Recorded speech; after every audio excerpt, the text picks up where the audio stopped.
This is my newest purchase. This is a 2004 RC51 Nicky Hayden edition.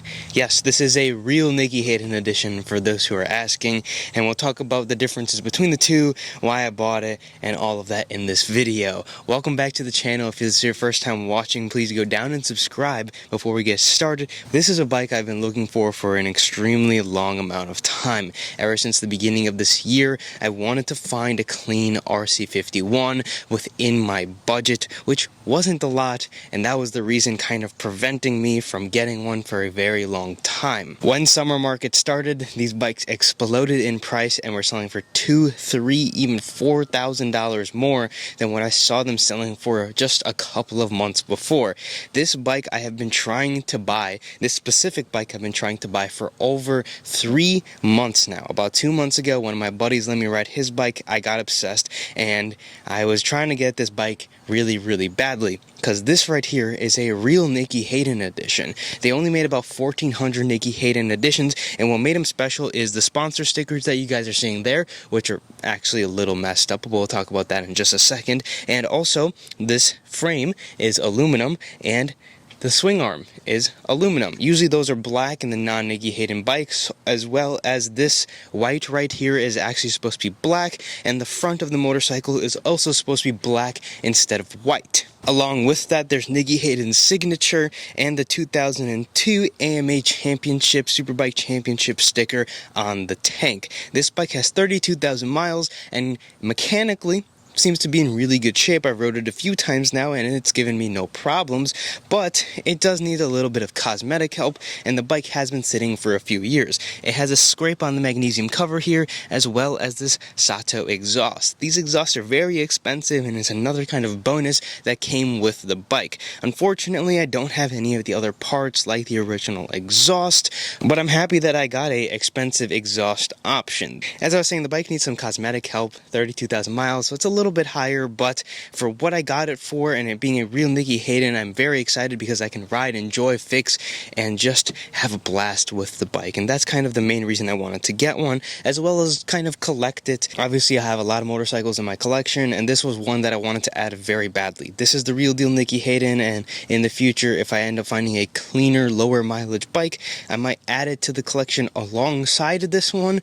I think I'd have a hard time letting it go just because of the mileage and how much fun I can have. But maybe in a few years, I'll find one with some lower miles on it and make that one my rider and kind of get this one out of my system for a little bit. All I know is this bike I want to clean up, ride, and enjoy, and that's it. These sponsor stickers are in the wrong place, along with him missing the Dunlop stickers. These sponsor stickers are supposed to be more along the bottom here instead of kind of bunched up as they are right here. Along with the exhaust, it has a power commander and it has a Corbin seat. Trying to source the original seat just because, I don't know, I'm not really a big fan of the carbon fiber texture that Corbin does. I think it just looks a little corny, honestly. And some people like it, that's fine. I don't really care for it, but the seat is pretty comfortable. I'll give them that. Even the other Corbin seats that I do have in some of my other motorcycles, they are very comfortable. Now, this is a leader bike, L-twin, made to compete with Ducati. These bikes won the championship in 2002, 2004, I believe. These bikes were made from 2000 to 2006. The Nicky Hayden edition came out in 2004,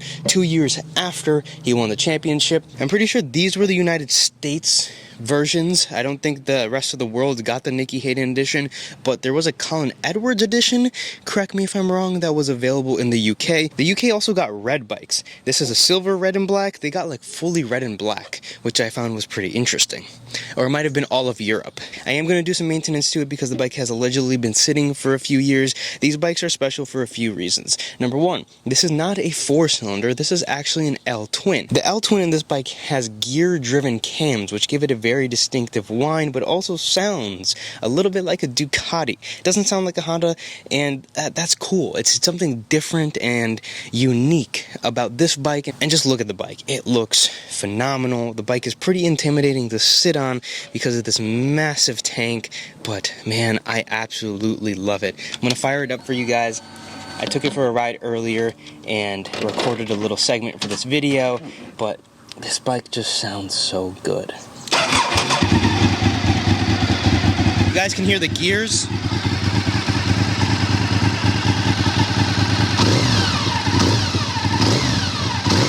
It's pretty loud, and the bike sounds like it's supercharged. You get a supercharger whine, and it's fantastic. I adore this thing. I am over the moon excited about it, and this was the bike I was talking about, referring in my last video. If you guys missed that, I revealed all of the 35 motorcycles that I own, and this was the one I didn't show because I didn't want to leak it quite that fast, and I wanted to show you guys in its own proper video. We're going to be doing a proper review on this bike, more riding videos, everything you need to know about these things as I learn more and ride it, and just get a feel for what the bike actually is. But I wanted to make an introduction and know your guys' thoughts, opinions, and share this with you guys because this is a pretty special bike. With all of that being said, let's go take it out for a little ride and see what the bike is made of. Alright, let's go take this thing out for a nice little ride. As you guys can tell, I am pretty excited to own this bike. I've been looking for one of these for the longest time, and to finally have it and to be able to just take it out, I'm so excited. Some of these modern day sports bikes are actually going to be some of the hardest bikes to collect because people don't take care of them. This bike is pretty intense. Fastest bike I own, and you definitely have to respect the machine. You don't have to respect any machine that you're on, but this one even more so than anything else. We'll warm up the tires before we do anything crazy, and by crazy I mean just mild. But I'm saying that some of these modern day sports bikes are going to be hard to find is just because of the fairings.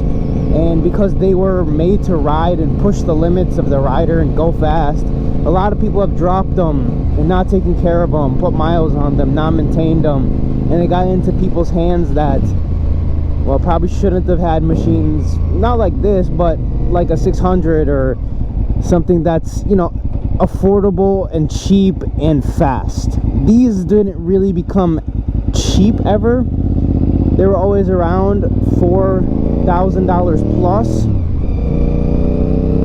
and even now they've, I guess some of them have doubled in price from that time. Clean ones have doubled in price, but you can get them from the 6 to 8 range for nice ones.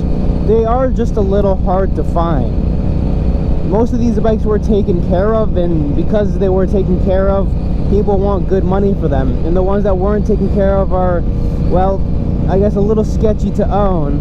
But I think right here I got myself a in-between, and the in-between is hard to find. Something that's in the budget, a little rougher, but not completely gone. Because I've seen some of these bikes that just, you know, don't have fairings on them whatsoever, and clearly had a rough life. But this bike is very comfortable at speed. 6th gear 45, 6th gear 70 miles per hour. Extremely comfortable machine all the way around. And that's the one thing that really impressed me the first time I rode it. I got on the bike and I wasn't ready for how fast this bike was going to be. In hindsight, I probably should have expected it. Obviously, I was going very easy on the bike because it wasn't my bike, and it was probably one of the fastest bikes I had ever got on. So I definitely wanted to respect the machine.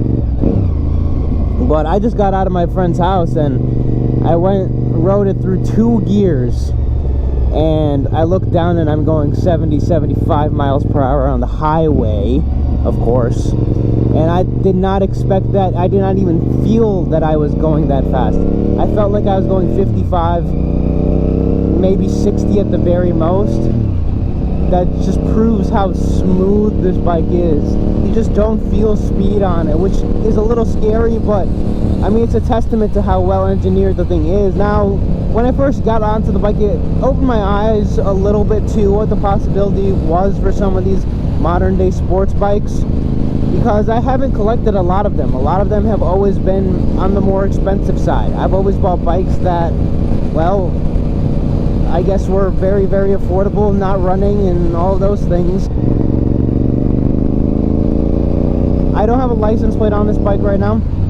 Wisconsin doesn't do temporary tags, and because I'm getting a specialty license plate, because the bike is over 20 years old, it qualifies as a collector vehicle and qualifies for a collector plate. that means that I have to wait a couple of months before I can actually get my plates, and until then, in order to ride it, I just have to go for it without a plate and carry all my documents on me, which I do have. The biggest thing that I love about the bike are those gear-driven cams. The bike sounds like it's supercharged almost and gives a sound like no other bike. This bike also has a smell like no other bike. When you start it up, you get this distinct smell. Even the other bikes I've been around, all these RC51s smell the same, and it's kind of funny. It's a very weird, almost musk, but it's almost enjoyable a little bit. I don't know, I think it smells good. You can definitely smell it while you're riding, but definitely when you're around it and it's just idling, you get this smell from the bike that I found to be kind of funny. Almost hitting some back roads here. My plans with this bike, I really just want to clean it up and really just enjoy it. I love riding this bike so far. I love Honda, everything that they've done. And this wasn't like a poster bike that I had on my wall or anything like that, but it definitely is a dream bike for me, and one of those things that I can kind of check off my list that I bought it, and now I can kind of add to that list and say I enjoyed it, I rode it, I did this with it, did this with it, did this with it, and hopefully I'll get to have some great experiences with the bike, because I mean that's what it's about.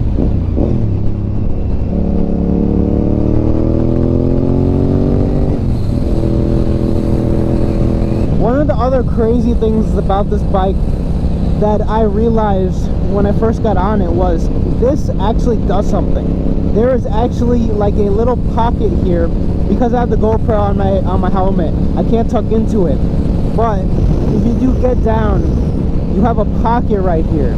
You feel the air coming up and over. Even like right now, I feel the air coming up and over my helmet. In the Buell, it definitely helps and it makes a difference, but it comes at such an angle that it's like right here, and you can't get down into it and look through it. And in this bike, this isn't supposed to be tinted, but on a nice bright day, and if I wasn't wearing a GoPro, I could look right through it and see straight ahead of me. Open the bike up just a little bit. Yeah, it's definitely easily the fastest bike that I own. We hit about 55 miles per hour there, just going the nice speed limit. Mexico is certainly beautiful this time of year.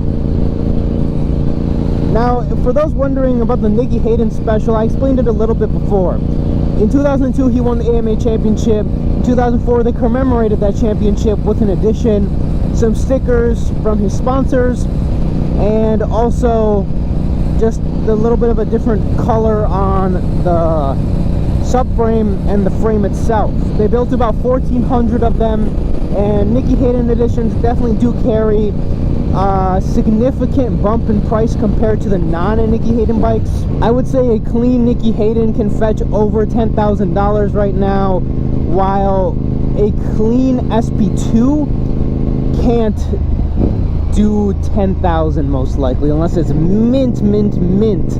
There was one that sold for over 20, I believe, that had like 300 miles on it. But I'm talking about a bike that has 5, 6, 7, 8, 9, 10,000 miles. I don't think it will be able to fetch over that $10,000 price point in the current market. You guys hearing those cams? Or the gears in the cams?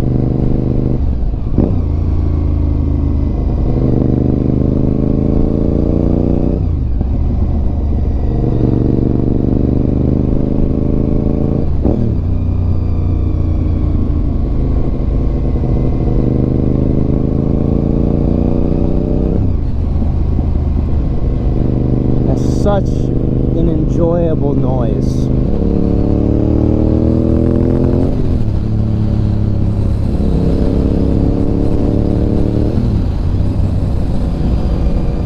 This bike is fuel injected, but it does still have a choke. The choke lives in a little bit of a weird place. It has adjustable dampening on the front, it has adjustable dampening on the back, This bike has dual caliper in the front and I believe a single caliper in the rear. Obviously, when you're riding a motorcycle, 80% of your braking force is in the front of your motorcycle. I think this bike has upside down shocks, if I'm not mistaken, which means that the forks, I should say, are flipped upside down in the front, and the fork seals actually live on the bottom instead of the top. Something interesting when I was looking at the bike, when I was looking at giving this bike a once-over, I noticed that the seals were on the bottom, and usually the seals are on the top. Obviously, I just wanted to make sure that they weren't leaking, and in this case, they weren't. This bike came on Dunlop tires from the factory, I believe. I want to say it came on Dunlops because the sponsor sticker on this bike is Dunlop. But right now it has Pirellis on it, which I'm probably going to switch over for Dunlop because I've heard such good things about them. This bike just goes so fast, so easily. It's insane. Every time I look at the speedometer, and you think you're going 1 speed, but in reality you're going up 10 or 15 miles per hour faster. Even right now we're going 57, 58, and it just feels like I'm going 35 miles per hour. It's incredible. Of course, some of you guys might be saying a lot of bikes do that, but keep in mind this is the most modern leader bike that I have, and I'm used to vintage bikes. The Buell, of course, and the BMW are 11 and 1200s. BMW just shy of 1200, and the Buell just over 1200. So they're a little bit different. Plus, this bike is water cooled, which makes it a little heavier. That weight probably gives a nice sense of balance, and the bike definitely has a low center of gravity and feel that I enjoy quite a bit. There's not a lot of videos on the RC51 or the RC31 even, and well, hopefully I can provide some content to those interested in buying them and wondering what they actually are like to ride, own, enjoy, experience. First impressions, first week I've had the bike, I love every second of riding and owning it. Other than low speed maneuvers, the tank is so big here, just because of, you know, it's made to have you tucked into it. Doing low speed stuff is a little bit weird at first and awkward.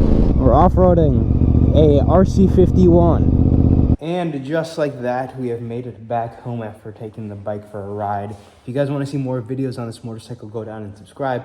Leave a like on this video, and as always, I will see you guys in the next video.